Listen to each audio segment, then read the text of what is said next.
जय श्री कृष्ण, राधे राधे। धर्मानुरागी भाइयों, विचार करें तो एक बात देखने में आती है कि इस व्यस्त जीवन में, भागदौड़ वाली जिंदगी में हर व्यक्ति सुख, निरोगता, धन, बल, विद्या ये चाहता है। बलवान बनना चाहता है, धनवान बनना चाहता है, ज्ञानवान बनना चाहता है, सुखी बनना चाहता है, निरोगी रहना चाहता है। कैसे बने? प्रश्न यह है कि कैसे बने।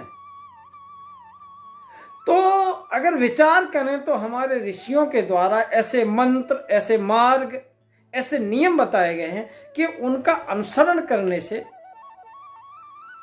प्रत्येक व्यक्ति अपने जीवन में स्वस्थ रह सकता है, सुखी रह सकता है, ज्ञानवान हो सकता है, बलवान और धनवान हो सकता है।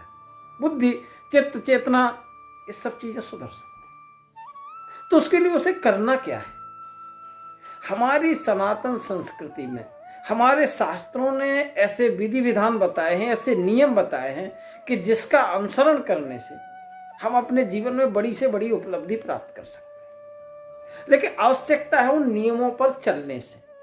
उन नियमों पर चलने से हम अपने जीवन में स्वस्थ रह सकते हैं, अपने जीवन में धन, ऐश्वर्य, लक्ष्मी सब कुछ प्राप्त कर सकते हैं।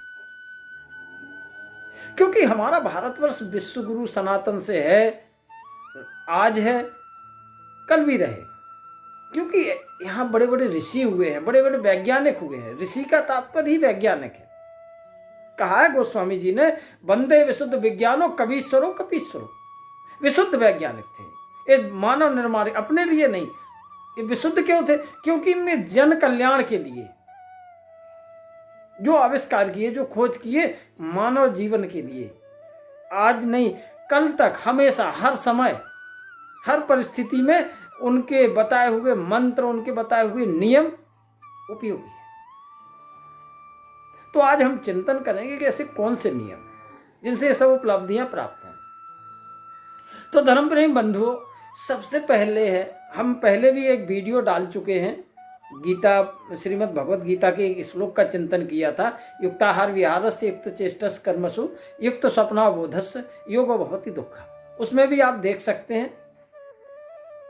तो ऐसे ही है, हमारे नियम कुछ हों, हमारे सोने से लेके शयन तक के नियम, उन नियमों पर हमें चलना है। तो सबसे पहले स्नान के पहले और जागने के बाद के कुछ नियम हम आज आपको बताएंगे, जिनके करने से हम स्वस्थ रहेंगे, हमारे अंदर आरोग्यता आएगी और हमारे अंदर नई नई कर्मों को करने, अच्छे कर्मों करने का दिमाग आएगा और हमारे कर्म अच्छे होंगे, हमारी बुद्धि अच्छी होगी और हमारे अंदर भगवत प्रेम जागृत। तो हमें करना क्या है? सबसे पहले एक तो हमें जागना है ब्रह्म मुहूर्त। ब्रह्म मुहूर्त का तात्पर्य हुआ ईश्वर का समय, जिसमें हमारा ईश्वर से साक्षात्कार होता है, उसे कहते हैं ब्रह्म मुहूर्त। सीधा परमात्मा से सीधा कनेक्शन, आत्मा का परमात्मा से, क्योंकि हम उस ईश्वर के अंश हैं, ईश्वर अंश जीव अविनाशी, और हम सीधे उससे मिल जाते हैं। उस समय में जागना है। उठ जाग मुसाफिर भोर भयो, अब रेन कहाँ जो सोवत है, जो सोवत है सो खोवत है, जो जागत है सो पावत है। जो ब्रह्म मुहूर्त में जागता है वो सभी उपलब्धियां प्राप्त कर सकता है। तो सबसे पहले जाग के करना क्या है? कई लोग कहते हैं, उनसे बोलो भाई साहब कितने टाइम जागते हो? ब्रह्म मुहूर्त में जागते, 4 बजे जागते, करते क्या हो? सबसे पहले जाग करके, आँख खुली नहीं, चाय बन गई क्या? नहीं बनी, दूध नहीं था, कल नहीं मंगा के रखते, उस पर झगड़ा हो जाता है। चलो चाय बन गई, फिर चाय पी के क्या करते हो? फिर से सो जाते हैं। ये जागना नहीं है। जाग करके सबसे पहले गोस्वामी तुलसीदास जी दर्शन कराते हैं रामचरितमानस में। जिस समय हनुमान जी लंका में पहुंचते हैं और विभीषण के महल में होते हैं, उसमें विभीषण जागता है, तो देखते हैं करता क्या है। तो विभीषण सबसे पहले यही करते हैं कि राम नाम तह सुमरन कीना और हृदय हर्ष कभी सज्जन चीना।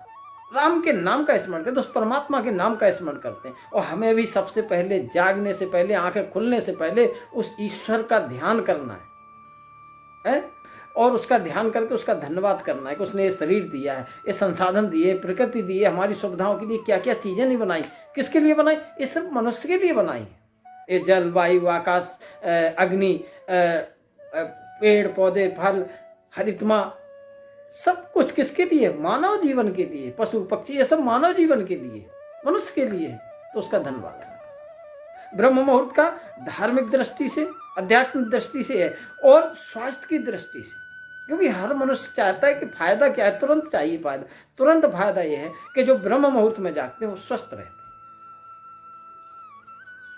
उस समय जलवायु का ऑक्सीजन का स्तर लेवल हाई होता है, उस समय शोरगुल नहीं होता है, वातावरण प्रदूषण नहीं होता है, ध्वनि प्रदूषण नहीं होता है। तो उस समय जो भी है शुद्ध विचार आते हैं, शुद्ध सोच होती है। जब हमारी शुद्ध सोच होगी, विचार होंगे, तो हमारे आचरण वैसे होंगे, हमारे कर्म वैसे होंगे, तो हम उन्नति के मार्ग पर अग्रसर हो जाएंगे। तो स्वास्थ्य की दृष्टि से भी ठीक है, उस समय घूमने से शुद्ध जलवायु मिलती है, हमें शुद्ध ऑक्सीजन मिलती है, उसमें भीड़ भाड़ नहीं होती, घूमने में भी ठीक रहता है। तो ब्रह्म मुहूर्त में जागना है। जागने के बाद परमात्मा के ध्यान करने के बाद दूसरा काम जो है वो ये है कि अपनी दोनों हथेलियों को लें, ऐसे रगड़ें। क्यों रगड़ना है? इसलिए रगड़ना है कि हमारे जितने कनेक्शन हैं, चाहे वो श्वसन तंत्र हो, चाहे पाचन तंत्र हो, चाहे तंत्रिका तंत्र हो, चाहे रक्त परिसरण तंत्र हो, कुछ भी हो, सबके कनेक्शन एक एक उंगली से, हथेली से। तो इसको ऐसे करने से जो हमारे सिस्टम में इनएक्टिव हो गया है, रात भर सोते रहे ना, तो एक्टिव हो जाएगा। जैसे बाइक कार वगैरह जैसे बंद हो जाती है, चलती नहीं, 2-3 बार सेल्फ लगाओ तो फिर वो स्टार्ट हो जाती है। तो ऐसे करने से हमारा सिस्टम एक्टिव हो जाता है, फिर मन बुद्धि चित्त चेतना शरीर सब जागृत हो जाता है। उसके बाद इसे किताब की तरह खोलें, किताब की तरह खोल के एक मंत्र पढ़ें। मंत्र क्या है? मंत्र बता देते हैं आपको, जिसे नहीं आता वो देखें। यहाँ पर लक्ष्मी जी का ध्यान करें, यहाँ पर सरस्वती जी का करें, यहाँ पर भगवान का ध्यान करें। तो मंत्र ये है, कराग्रे वस्ते लक्ष्मी कर मध्य च सरस्वती और कर मूले तो गोविंदम प्रभाते कर दर्शनम। कराग्रे वस्ते लक्ष्मी, करके अग्रभाग में लक्ष्मी जी का ध्यान करें, मध्य भाग में सरस्वती जी का करें और मूल में गोविंद यानी भगवान का ध्यान करें। एक तो ये। दूसरा, कराग्रे वस्ते लक्ष्मी, हम कर्म करेंगे तो लक्ष्मी प्राप्त होगी, कर्म करेंगे तो लक्ष्मी प्राप्त होगी। लक्ष्मी प्राप्त होगी, लक्ष्मी जी की कृपा हो गई। हमने कर्म किया तो लक्ष्मी जी की कृपा हो गई। अब लक्ष्मी जी की कृपा हो गई, अब वो लक्ष्मी जी रुकती कैसे है? हमारे अंदर विवेक होना चाहिए, ज्ञान होना चाहिए। वो विवेक कहाँ से मिलेगा? सरस्वती जी से, लक्ष्मी जी से हमें धन की प्राप्ति हुई, ज्ञान की प्राप्ति सरस्वती जी से होगी।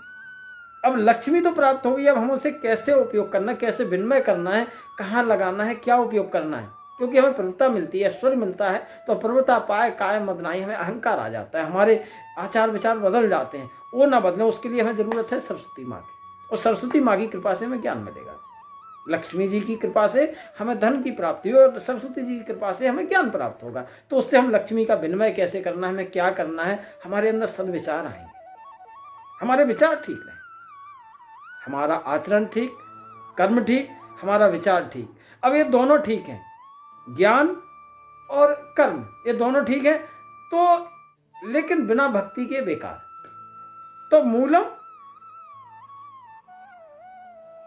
कर्मूले तो गोविंदम, इन सब की जड़ कहाँ है? वो मूल है गोविंद भगवान। तो ये ध्यान रखें, कर्म भी करो, ज्ञान भी हो, लेकिन भक्ति ना हो तो सब बेकार। तो गोविंद की भक्ति होना चाहिए। तो कराग्रे वस्ते लक्ष्मी, अग्रभाग में लक्ष्मी जी का, मध्य भाग में सरस्वती जी का और मूल में गोविंद का। तो हमारे जीवन में तीनों चीजें होना चाहिए, कर्म, ज्ञान और भक्ति। और प्रिय बंधुओं, चैनल का भी यही नाम है, कर्म, भक्ति और ज्ञान। क्योंकि इन तीनों के बगैर, कर्म और ज्ञान के बीच में भक्ति आवश्यक है, ये दोनों को जोड़ती है, नहीं तो दोनों बुराई हो जाती है। ज्ञानी कर्म वाले को छोटा मानता है और कर्म वाला ज्ञान को छोटा मानता है, और भक्ति जब होती है दोनों को जोड़ देती है। कहने का आशय है कि और उसके बाद हमें करावलोकन के बाद हमें पृथ्वी माता का अभिवादन करना, क्योंकि हमें पृथ्वी से ही सब कुछ मिला, धन धान जो भी है, खाने पीने का, औषधि, पेड़ पौधे, सब कुछ वहीं से मिलता है। और वो हमारे शरीर को लिए घूमते हैं, हम शरीर उनके ऊपर चलता है, हमें धारण किए हुए हैं, और हम गलतियां करते हैं, हम पता नहीं क्या क्या इस धरती पर करते हैं, वो हमें क्षमा करते हैं। तो उनको करना है। मंत्र आता है ठीक है, नहीं तो बिस्तर से उठ से 2 बार उनके पैर छुए, 3 बार। मंत्र ये है, समुद्र वसने देवी पर्वते स्तन मंडले और विष्णु पत्नी नमस्तुभ्यम पाद स्पर्श क्षमस्वे। जिनका शरीर पर्वत स्तन है, पर्वत स्तन मंडले, पर्वत जो है उनके स्तन मंडल, और समुद्र रूपी वस्त्र जिनने धारण कर रखा है, और विष्णु जी की पत्नी। विष्णु की पत्नी क्यों है? क्योंकि 12 भगवान ने उद्धार किया था पृथ्वी का, तो श्वेत 12 कल्प भी चल रहा है, तो उनकी पत्नी है। तो विष्णु पत्नी नमस्तभ्यम पाद स्पर्श क्षमस्वे, मुझे क्षमा करो। तो जब पृथ्वी का ध्यान करेंगे तो हमारे अंदर एक क्षमा भाव भी आए कि पृथ्वी पर हम क्या क्या नहीं करते हैं, फिर भी वो हमें क्षमा करती हैं, फिर भी हमें धारण कर रखा है, फिर भी हमें खाने पीने के लिए दे रही हैं, आकाश वायु जल सब कुछ दे रही हैं, तो इतनी क्षमा करती हैं। तो अगर हमारा कोई गलत कर जाए तो हमारे अंदर क्षमा भावना है, पृथ्वी से हम क्षमा सीख सकते।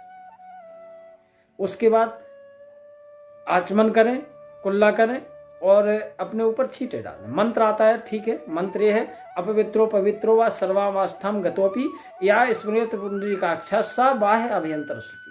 ये मंत्र आता है ठीक है, नहीं तो भगवान का नाम लेकर के छींटे डालें, शुद्ध हो जाएं, रात्रि के वस्त्र उतार दें, दूसरे कपड़े पहन के फिर माता पिता और गुरु का अभिवादन। ये भी अवस्था, क्योंकि भगवान श्री राम जी का यही नियम था, प्रातः काल उठ के रघुनाथा मात पिता गुरु नावे माता। हमारा एक प्रणाम का वीडियो ही पड़ा है, आप लोग उससे प्रणाम का महत्व भी देख सकते हैं। अभिवादनशीलस्य नित्य वृद्धोपि सेवना चत्वार तस्य वर्धन्ते आयुर्विद्या यशो बलम। अभिवादनशील, जो प्रणाम करने वाला है, किसको? माता को, पिता को और गुरु को। गुरु का मतलब श्रेष्ठ, हमसे श्रेष्ठ, भाई हो सकता है, मित्र हो सकता है, हमारा मार्गदर्शक हो सकता है, और माता पिता जो प्रत्यक्ष भगवान है, उनको हम प्रणाम करें। इसके बाद करावलोकन के बाद, भगवान का नाम लेने के बाद, आचमन और कुल्ला करने के बाद माता पिता के चरणों की वंदना। उनने हमें जन्म दिया है, उनने हमारा पालन पोषण किया है, तो उनका अभिवादन करें, उनका सम्मान अगर हम करेंगे तो हमारे बच्चे हमारा करेंगे। तो उनका जाके अभिवादन करना, गुरुओं का अभिवादन करना। तो ये कार्यक्रम हमें रोजाना ही करना है, और ये जब हम करेंगे हम अपने बच्चों को ये सिखाएंगे। तो जब हमारे सनातन संस्कृति के संस्कार हमारे घरों में होंगे तो हमारा घर सुधरेगा, और जब हमारा घर सुधर जाएगा तो हमारी देखा देखी हमारा मोहल्ला सुधरेगा, और जब हमारा मोहल्ला सुधरेगा तो हमारा गांव सुधरेगा, और हमारा गांव सुधरेगा तो हमारा एरिया सुधरेगा, जिला सुधरेगा, और इस तरह से सुधरते सुधरते पूरा देश सुधर जाएगा। जो आज संस्कार और संस्कृति को लोग भूले हुए हैं, तो एक बार फिर से विश्व गुरु भारतवर्ष का डंका पूरे विश्व में बजेगा, और अब भी बज रहा है, लेकिन फिर भी हमें थोड़ा सुधार की ज़रूरत है। ये पाश्चात्य शिक्षा, पाश्चात्य संस्कृति का जो असर आज देखने में आता है, खाने पीने और पहनावे से लेकर के, इसको हमें बदलना होगा। हमें अपनी संस्कृति, अपने संस्कार बिल्कुल नहीं भूलना।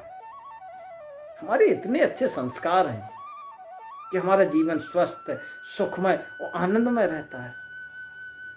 तो हमारा भारतीय संस्कृति, सनातन धर्म, सनातन संस्कार इतने महान हैं कि हमारे जीवन को हमेशा सुखमय बनाते हैं। हमारा संस्कार और संस्कृति सीधा आत्मा से, परमात्मा से संबंध जोड़ता है, सीधा भगवान से जुड़े हुए हैं।